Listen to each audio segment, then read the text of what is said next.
Hi, this is Wild Gal, and I'm here for you guys for the very first time on my very first video. Thanks to all of you for coming in and, well, just checking it out. I just wanted to talk about the autistic female mind. Well, at least as much as I know about it from my own perspective.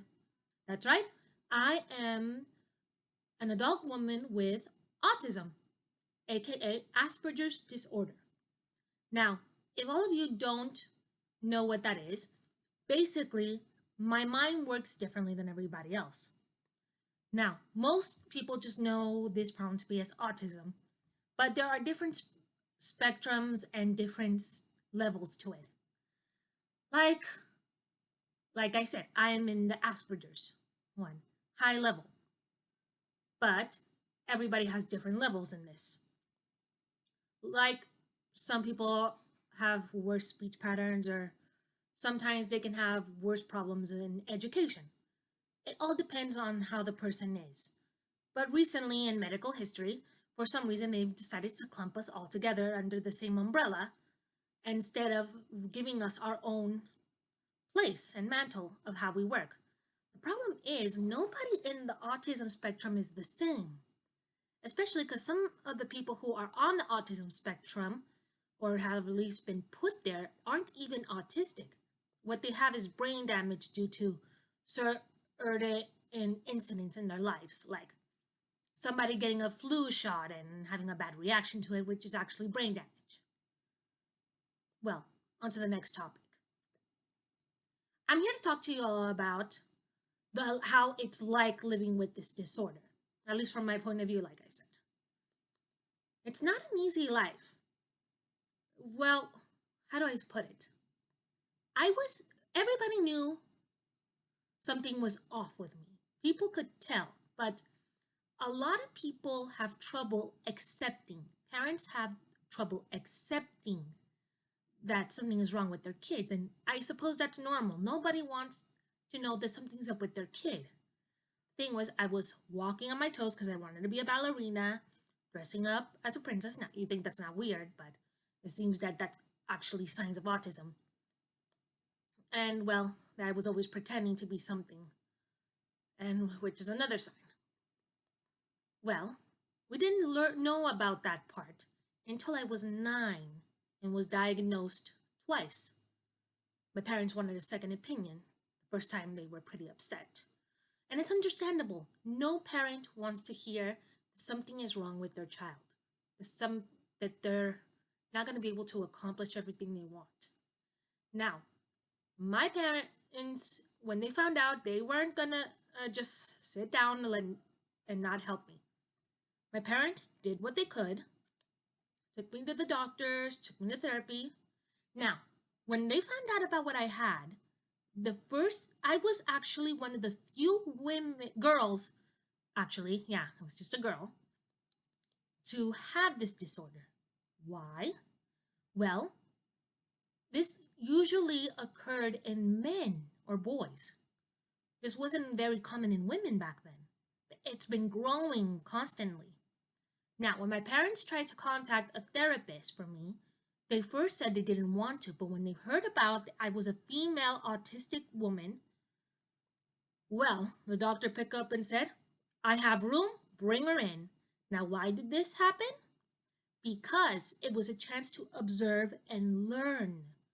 It would mean this doctor would be able to figure out the problems and things that a female autistic person needed. Now, therapy was an interesting experience. It helped a lot, and it helped me think a lot as well. Also helped me with unleashing a lot of emotions that I know I had pent up. Well, living that after learning about therapy, I then went on to the next level.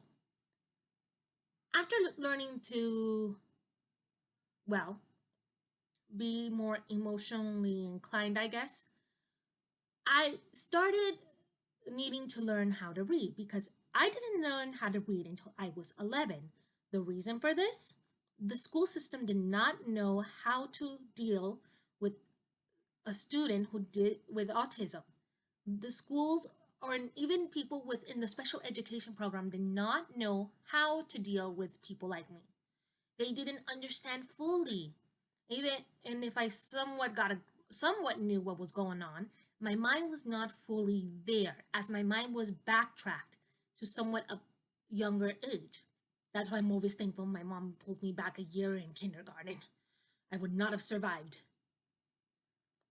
Anyway, my grandmother knew that I was having trouble, and this was around the time Hooked on Phonics actually came out.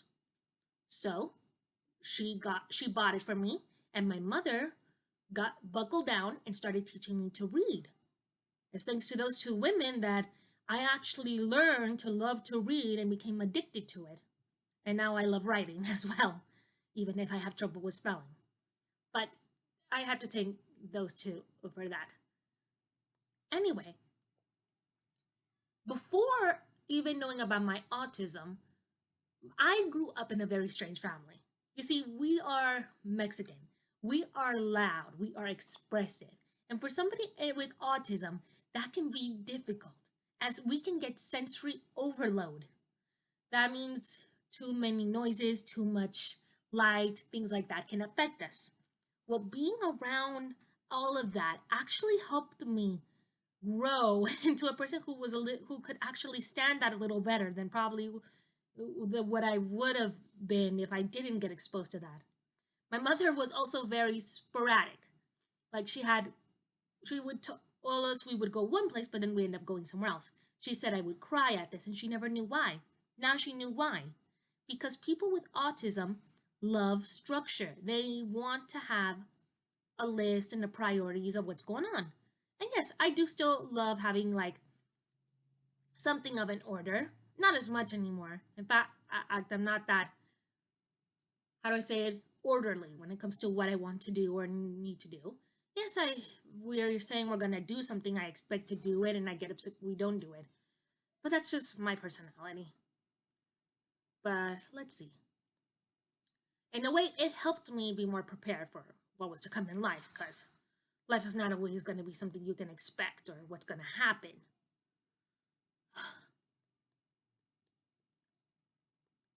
Then there was growing up with my siblings. Let's see, it was hard communicating. Well, not with my brothers, they were younger than me, but I communicated with them more when we were younger since we would roughhouse, watch TV, and my older sister was a regular teenager, and so we didn't really connect as much at the time. But even though we had different social circles, life went on. And, well, people grow apart or they grow back together. It depends on the situation. Like when we moved into a new neighborhood, my brothers started becoming bullies and I was excluded. Sadly, when you are autistic, you are targeted by other people, seeing you as a weak link and as an easy target. Now, when I was younger, I was not very confident. I was afraid to fight back. I did not want to get in trouble with the principal or anybody. This was probably something normal for most girls with this problem, since most girls at that with this disability are mostly shy. Shyness wasn't really a problem for me. I wanted to play with everybody, but that's just how my personality is, I suppose. But nobody wanted to play with me. That's the problem. Or sometimes if I did play, I got too exuberant. That was also a problem. Went overboard with my imagination. Now, keep in mind that people with Asperger's love to use their imagination and will use it to, in a way, pull themselves away from reality. Now, you have to find a balance with this. That's the thing. Some people will pull themselves in too much and sometimes think that things in movies or something like that are real. And you have to explain to them that it's not real. But a lot of us, like me, I was already aware of what was real and what wasn't. There were some things I did think were real, and I didn't know were bad, but my parents did explain it to me.